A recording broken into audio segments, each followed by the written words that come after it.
Hello everybody. Today I'm not playing. Instead, I will show you a little bit how I study and try to improve my game. Reason being is that I just finished a little project together with my friend Rainer Birkle, and I'm really happy about the result. So that's why I'm making this video. As always, if you like the content, please press the corresponding button.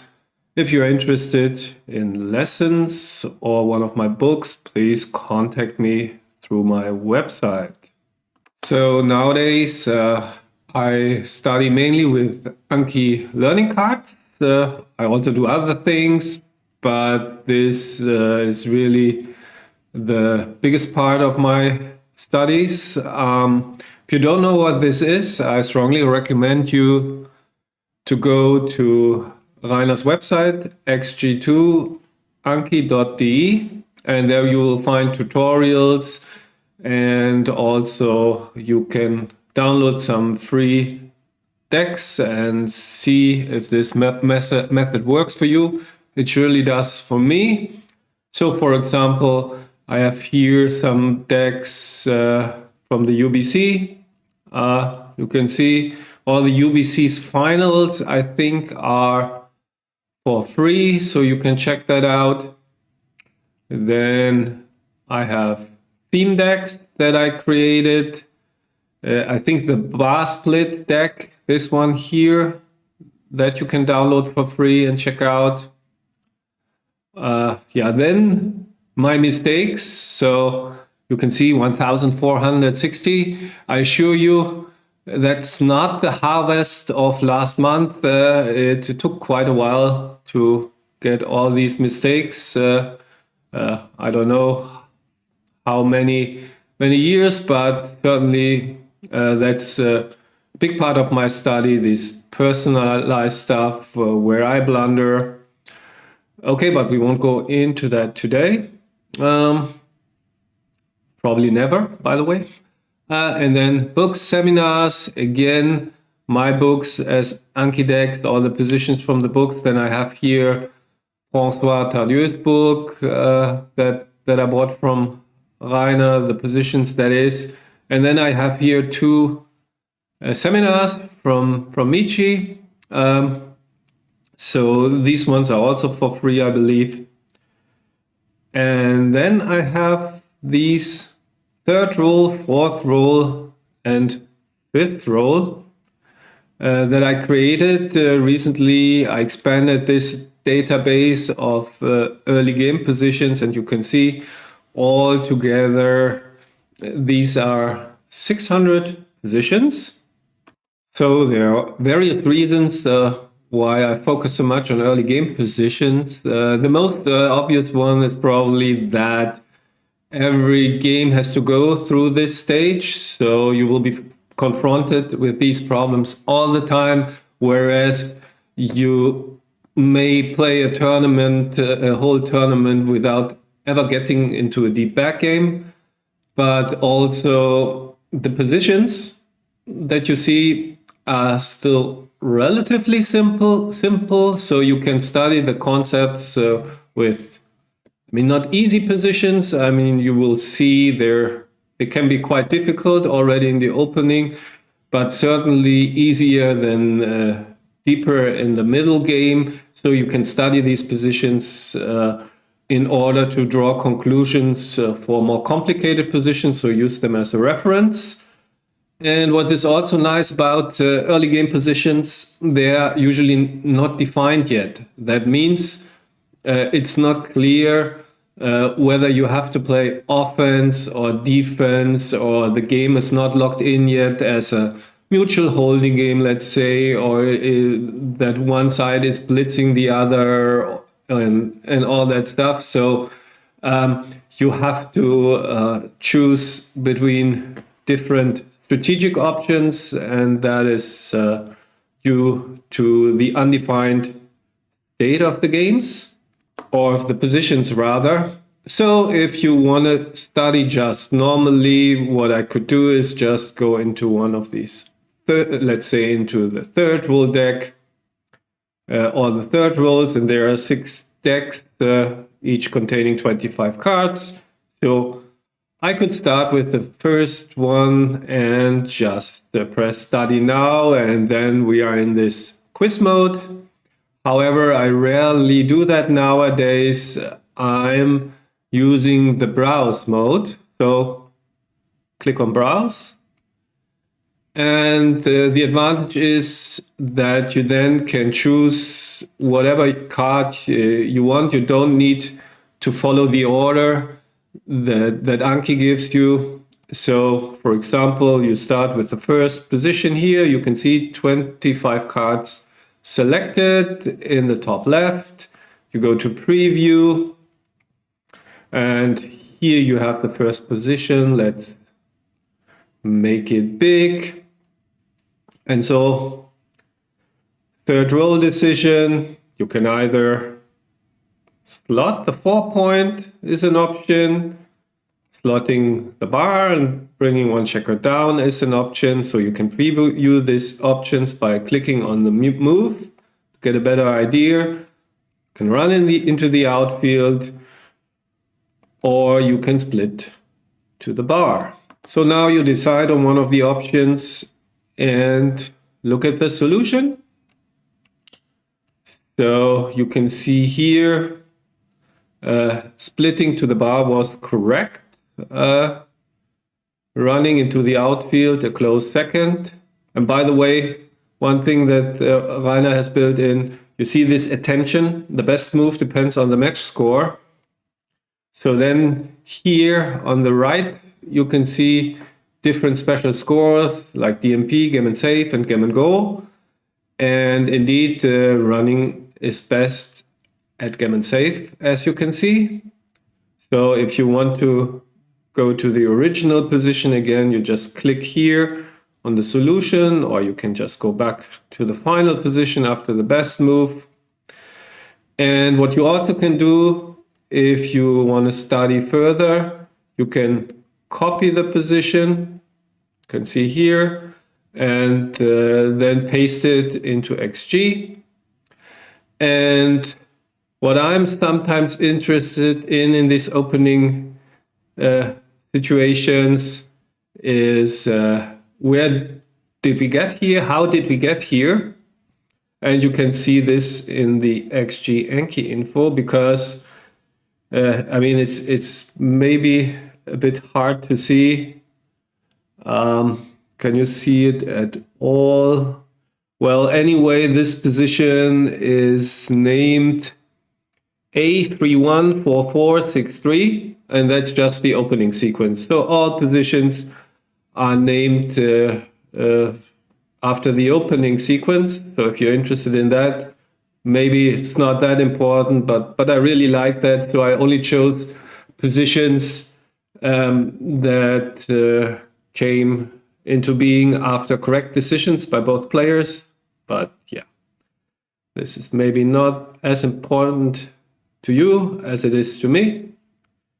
Okay, so that's just a single card. And now let's get to the problem here. Okay, let me go again into the preview mode too. Okay, now altogether I have 600 cards, and of course they are all over the place. So here, let's look. I mean, I just randomly pick cards here to see. They are all completely different. Here, for example, it's about whether to make a double hit, whereas in the first card that we saw, hitting wasn't possible. So the topics are all over the place, and that makes it difficult to study these positions systematically. Good news is Rainer and I created a solution to this problem. So let's get back to the first card to start with. So we created I did the tags, a tagging system. So where I marked all the cards with certain tags that describe the possible options.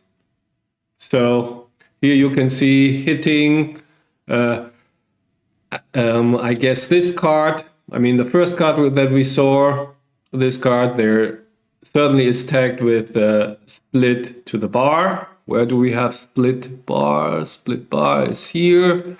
And then with run outfield, and then with slot, I guess. So these are the options. So let's check out the card.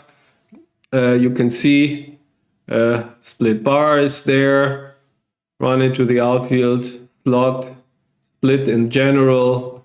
So, and I did this with all the cards, and these tags basically cover everything that you can encounter in the opening. We will get through them in a minute, but first I will show you an example how that works. So we have this position, and maybe, I mean, since it's a common problem, we want to look for more positions where you either have the option to split to the bar or run into the outfield. What you then do is, where is split to the bar? Again, here, you take this, I will copy it and paste it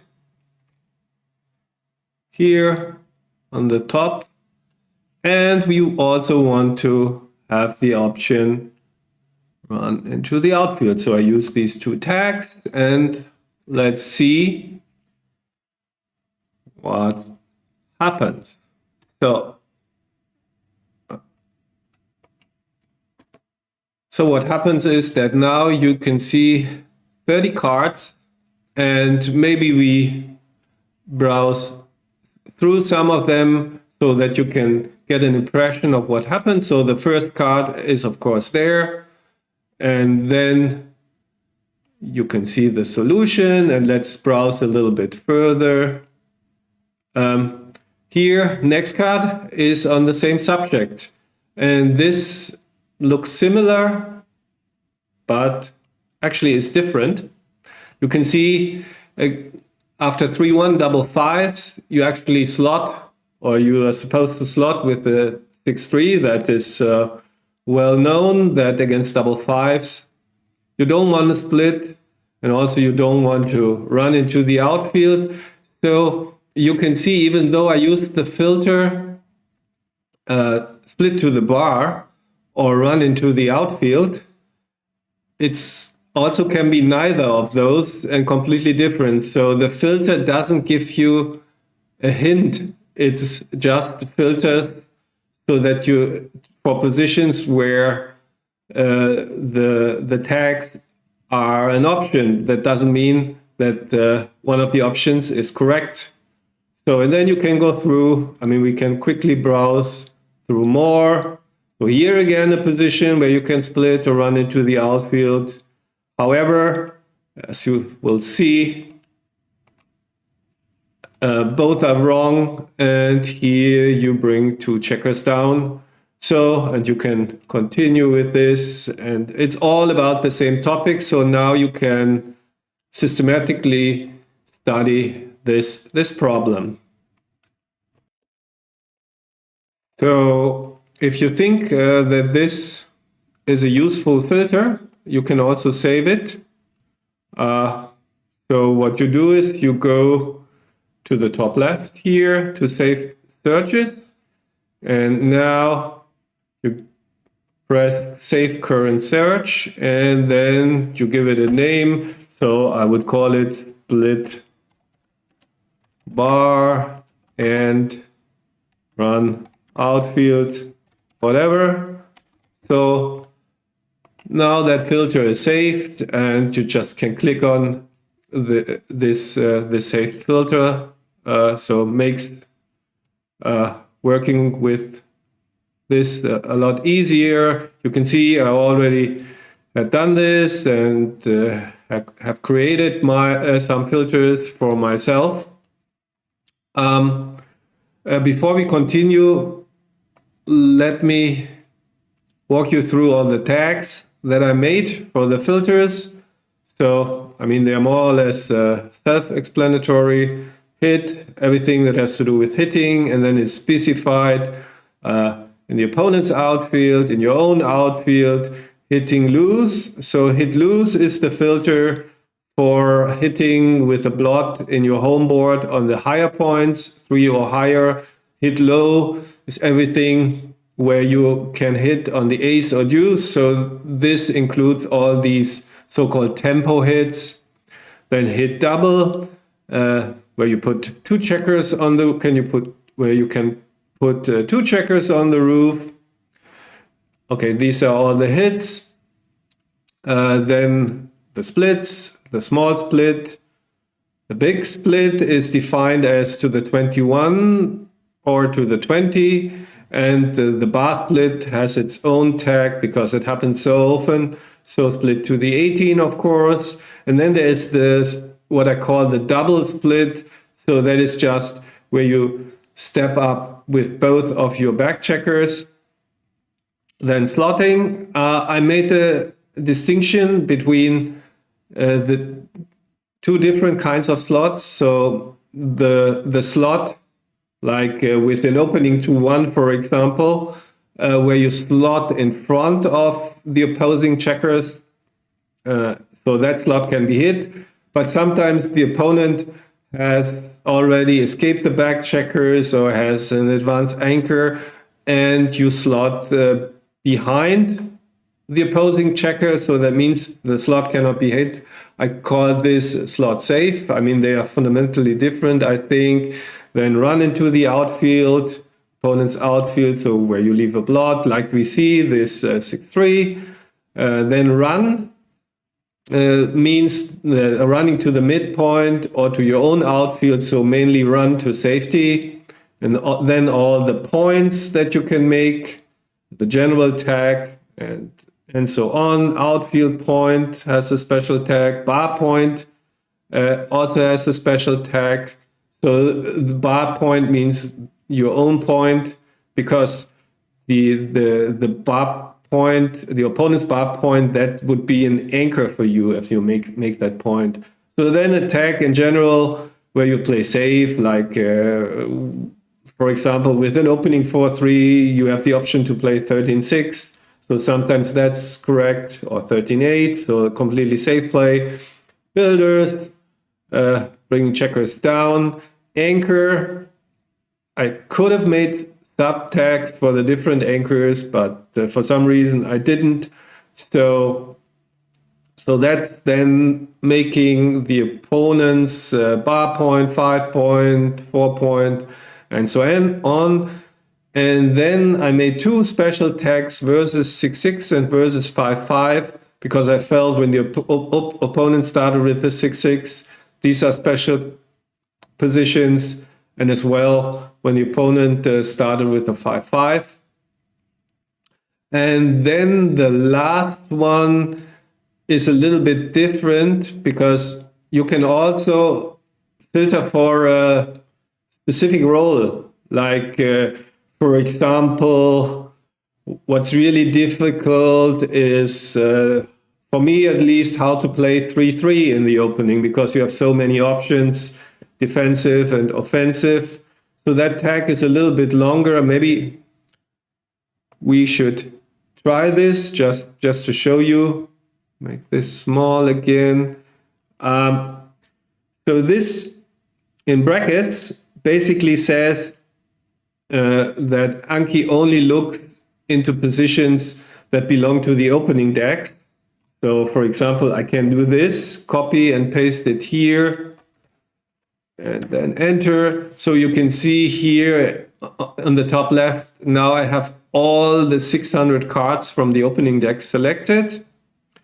And then I put the tag with the role. So in this case, yeah, let's use 3-3. So I have question mark, question mark. We of course have to put 3-3. And then you get 450 cards. So there might be something wrong here. I didn't have the brackets. Okay, so let me do the whole thing again. So you can see sometimes it doesn't work, which is why you should save the most important filters. I think I didn't copy one bracket. So now you can see the brackets. And now should be 450 cards, but only 21 cards. And if you go into preview mode, you can see now 3-3. So what would I play here? I think that's from the hit book. So I enter, hit, and hit on the 7. So that I remember from the book. But here, yeah, I mean, you can walk. Okay, it was correct.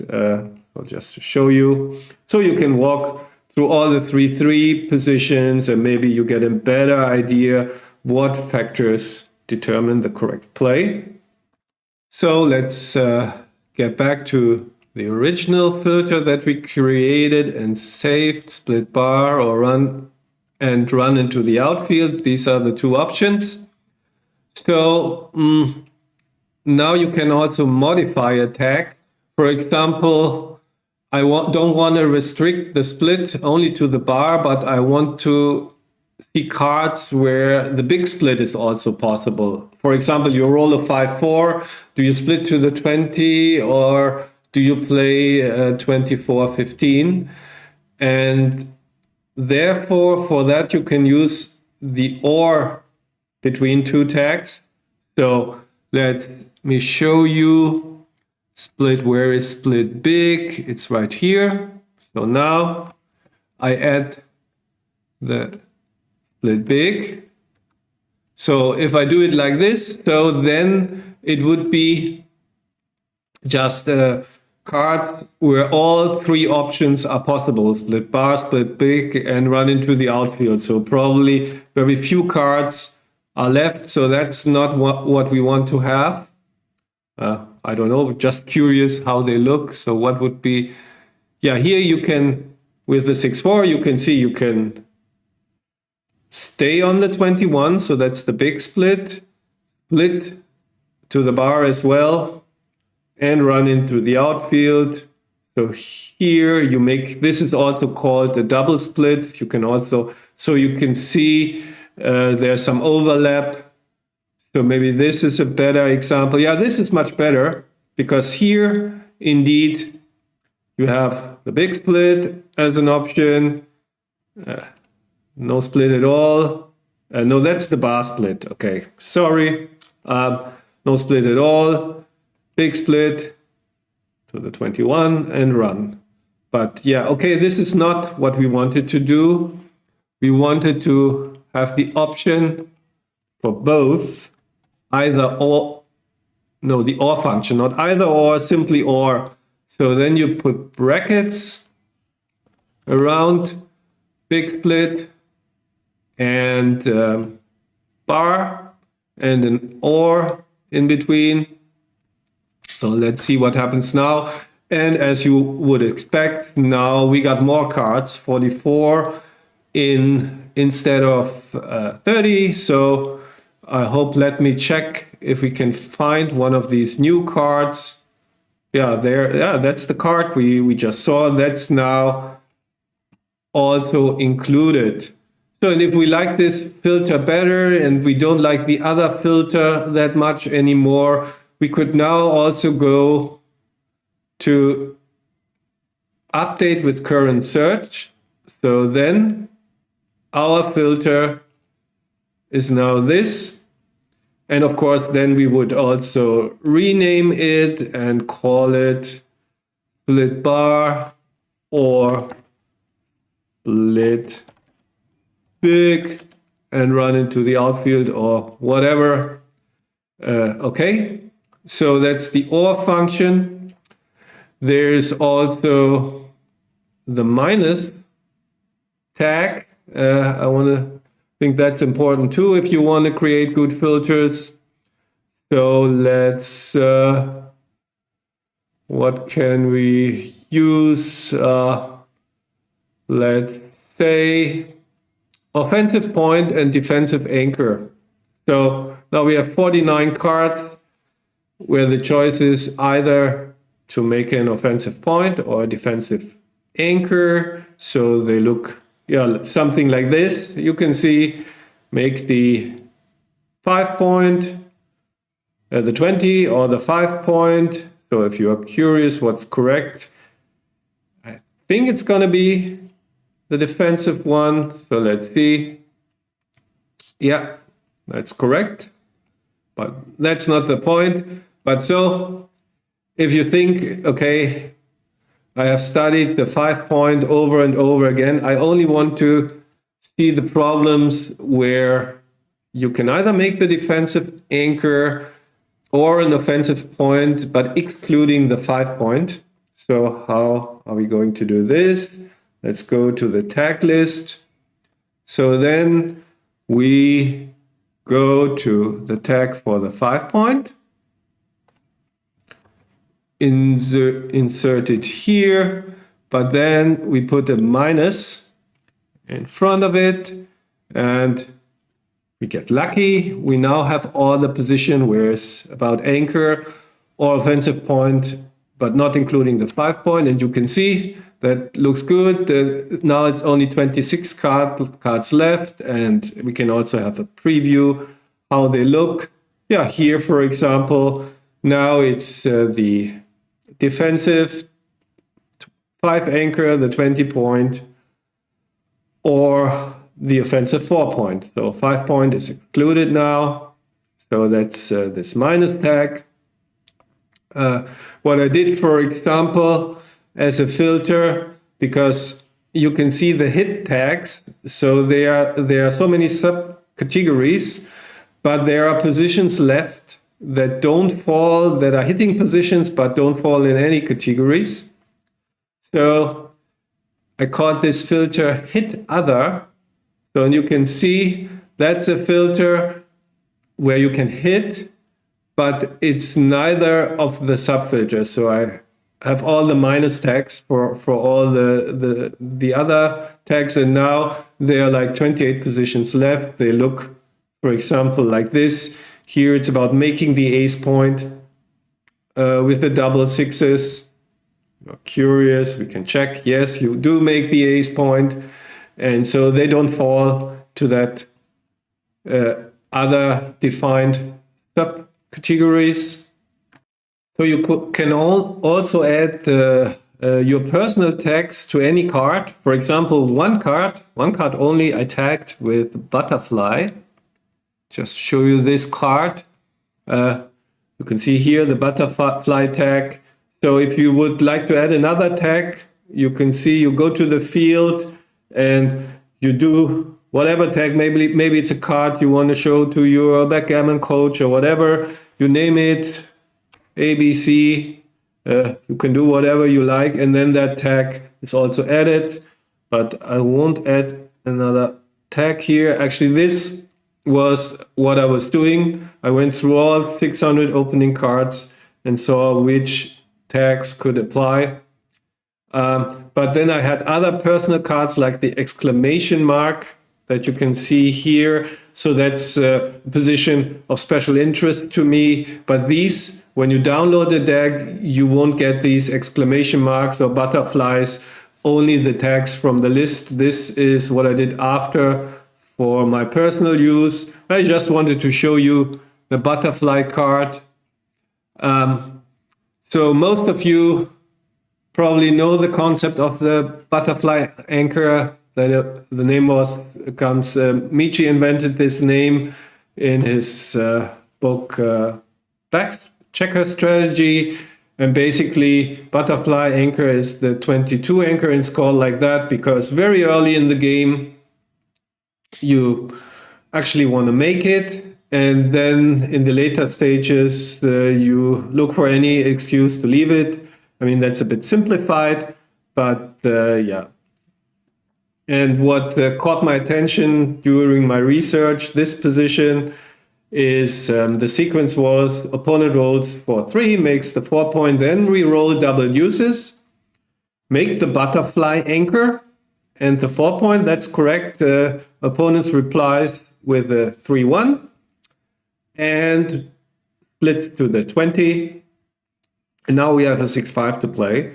So we could either run to the 11, play 13-2, 13-8, 13-7, or run to the 16 and go down to the 8. All not very pleasant choices. As it turns out, actually 2016 13-8 is correct. I mean, it's not big or anything, but I just found it funny because with the first move, you make the anchor with only to break it with your second move. So kind of you can call this the mother of all butterflies. But yeah, let's get to some other stuff. As you can see here in the list where the butterfly is, there you can also see all the tags. So from this list, like here under M stands for manual, and then you have all these hit, for example. So you can also click directly on, for example, double hit, and then the tag double hit will appear and all the positions that include that option. So that's 91 cards or anything else for that matter. By the way, I think I forgot to mention that there are also tags that are automatically done by Rainer and his Anki card generator. And so if you use a tag, I think the role is also there.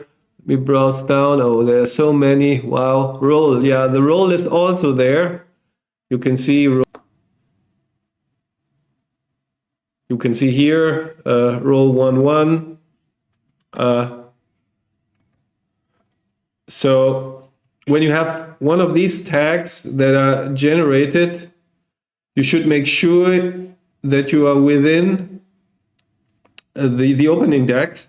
So that means you have to, if you want to make sure that you're within the opening decks, then you have to use this bracket that I showed you before, because what would happen otherwise if you just put the tag for the roll 1-1, then Anki would show you all the cards where the roll is 1-1 and not only the opening cards. So whenever you have a tag that is used for other cards as well, and you want to see the opening cards, then you just have to use this, what's in brackets here. So what else? I don't think much more. Of course, this has been all a bit technical, but I think it's really a good way of studying systematically. But since we talked so much about tags and filters and all that stuff and didn't talk about backgammon, I at least also want to do some backgammon stuff to finish it up. So we can look at our versus 5-5 tag, for example, because that's only 11 cards. And so we will go through all of them, and you can quiz yourself, you can pause the video, or if you are quick, just choose a solution and we will run through all the cards. And as a bonus, Rainer promised me to create a deck of this 11 cards. So you can also download the deck, and then you will also have a deck with the explanations of the correct moves. So let's just do this. So first one we know already, versus 5-5, we had already one of these positions. And this is a typical versus 5-5 opening where you neither want to run nor split, but just want to slot. Reason being, your best option is going for a priming game. An opponent has a blitzing structure. You don't want to split into that. So that we saw already. So this one is a typical one where you split and the opponent tries to blitz you with double fives. And the question here is now, should you take some risk in order to improve your front position, or should you just step up? General rule of thumb, when you can duplicate fours, like it's the case here, you really should strongly consider slotting your 5-point. It's so often correct when the 4 that does something good elsewhere, like here for white, the 4 hits on the 4-point for white and hits your slot. So then when these 4s are duplicated, you should slot. So that looks a bit risky, but that's actually, I found out, the way to go in these double 5 splitzes. You still can try to aggressively build your front position, and it's a sizable mistake to step up to the 20. When it's gammon safe, it's just borderline, as you can see. Okay, that was this one. Let's go to the next. 6-4. So you can 5-4. Sorry. You can either run into the outfield, play safe and stay in the board, or bring a builder down. And what I found in these, I mean, make your choice, and now we'll continue. What I found in these against double 5, where you're already down in the race, it's almost never correct or rarely correct to jump into the outfield. So as you can see here, either choice, entering on the 21 or entering on the 20, is fine, but you shouldn't continue into the outfield. So that is just an application of the general rule. When you're behind in the race, don't run. Okay, so at Gammon Go, as you can see, you can be a bit more risky and play with the blot and slot the 9, because you're not afraid at all of losing a gammon, just as a side note. Okay, so let's go to the next one. So here we enter with the 2, and then we can step up to the line of fire. Let's see. Bring a builder down or play safer. Again, against these double 5 positions, as you can see, stepping into the line of fire, both checkers, where the opponent wants to attack, either on the 5 or on the 4-point, is a bad idea, sizable mistake. And again, I think when I faced that decision over the board, I played too passive. I thought I had to play safe. Also not the right idea. Your game plan is try to go aggressively for the prime, because that's against double 5. Usually your best option is trying to prime your opponent's back checkers. And of course, super important also for you to get an anchor to stop him from blitzing you. So this one here, you can see now the opponent not only rolled double 5s, but also a 3-1. Again, the question is, should we play risky and flexible with the priming option, or should we play super safe and stacked? So think about it. And the solution is, we should still play flexible, although it looks really dangerous. So now you can see a theme emerging when you look at all these double 5 positions already. Seems like playing super safe and stacked It's just not the right idea, even if it looks scary.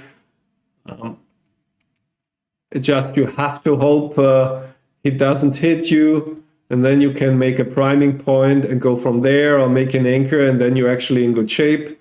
So you got to take some risks here, and playing safe probably means that you're going to leave a shot next time, so you don't gain all that much. However, playing safe is the correct play at gammon safe. As we would expect, it still loses fewer gammons, which is the top priority at the score, of course. So next one. So what can you do here? You can slot the 5, step into the outfield, play like this, but probably this, I can tell you, this is just way too many numbers that hit you. This option can be discarded, I think, if you want to run into the outfield, probably like this. Or you can slot the 4. That can be kind of discarded as well, because why should you slot the 4 when you can slot the 5? So now it's between A and B, and maybe not surprising, you just don't run into the outfield. And for example, I'm in for a surprise here as well, because I really discarded stepping out to the 17 because that looked suicidal, but that's still second best, so better than going to the 14. So I learned again something. Reason being, now that I see it, one strategy against these double 5 blitzes is, let me go to the correct move, is keep your back checkers inside your opponent's home board to maximize your chance to get an anchor. Because once you get the anchor, all these checkers, white checkers on the 3 and the ace, are pretty much useless. So that's your top priority. And so that's why you just slot and keep the checkers inside the home board. And what I fail to see, that this, the second best, at least gives you the option to make an advanced anchor on the 17. And this, the running play, which is the worst blunder already, doesn't give you any option if you get hit to get an advanced anchor, or only very few numbers. So yeah, so you can see another thing to pay attention to: keep the checkers in your opponent's home board and try to get an advanced anchor. So here, this is a similar theme, pretty much the same, only that white has now one more checker in the zone. So should we, now that white has one more checker in the zone, finally step into the outfield, especially since sixes are not really duplicated for white if we slot. So let's check this out. And the answer is nope. You just don't run into the outfield. Sizable mistake, despite the risk. If you get hit on your bar point, at least again, you probably have the chance to get an anchor and get a viable game. You can see that's even the correct way at gammon safe, because running into the outfield and decreasing your chances of getting an advanced anchor doesn't decrease your gammon losses. To the contrary, you even lose more gammons after running out. So this is another one. This one is interesting: offense versus defense, because so often you just make the offensive 5 point, because I mean that also fits perfectly into your game plan of priming your opponent. On the other hand, it's also super important to keep your opponent from blitzing. And basically the idea behind this play is I make my anchor, and then I have the freedom to improve my front position. Difficult decision. So But yeah, defense takes priority here.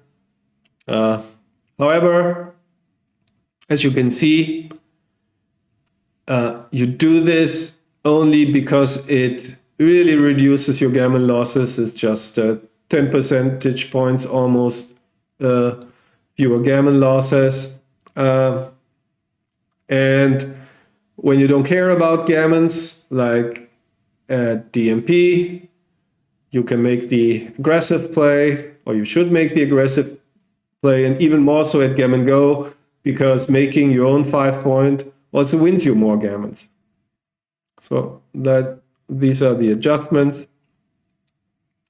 This one is even deeper into the game now. We're in a 5th roll, so we have the double 5 structure, white rolled 5-5 and 6-4. So now we have made our deuce point, which is not ideal for priming. So does this change our strategy? Should we now maybe split and make the 8 or run to the 13? Or should we just stay with the standard against double 5 strategy, the slotting? So, and as you can see, anything but just keeping your standard against double 5 strategy is terrible, especially running. I mean, both are terrible because now with additional ammunition in the zone and little priming perspective, you really don't want to give up the ace anchor. So this is way to lose 6s, aces, and 5s, 10 checkers in the zone. So probably going to get blitzed. And running, again, down in the race, being vulnerable on the 8, stack on the mid. That's really the worst of all options. And this play is clear at any score. So really important that you get this right. And another one of the blitzing variation, 5th roll. So is it finally correct to run into the outfield? Because going to the 8 just really looks wrong. Dumping a checker deep in your home board and stripping the 8-point, going to the deuce, I mean. And yeah, this looks awfully risky because, I mean, deuces hit you 4s, aces, 3s, and 6s. Everything hits except for double 5s, maybe. So is that the position where you run to the outfield? Answer is a clear no. And I think this might be difficult to get right over the board. Play with 3 blots and everything hits, and opponent has a 3-point board, but you can see that's correct at any score, and the other options are blunders. So guess we are reaching the end. So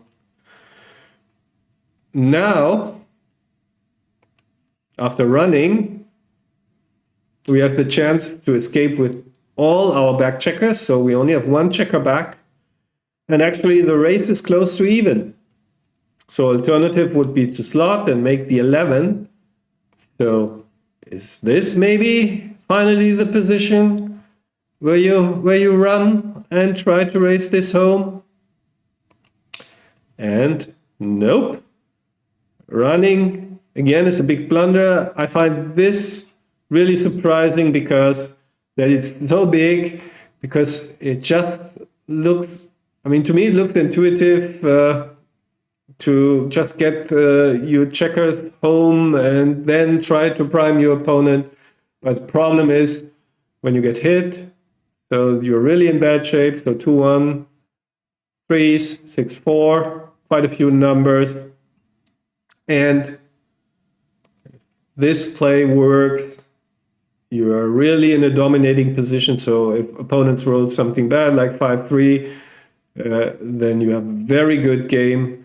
So a bit surprising, I think, that it's so big, but really now that you saw all these positions, so we are at the end, you get a much better idea, I think, or at least I get a much better idea how to play these positions than seeing them in between. I mean, there are 600 cards, and every once in a while, one of these positions appear.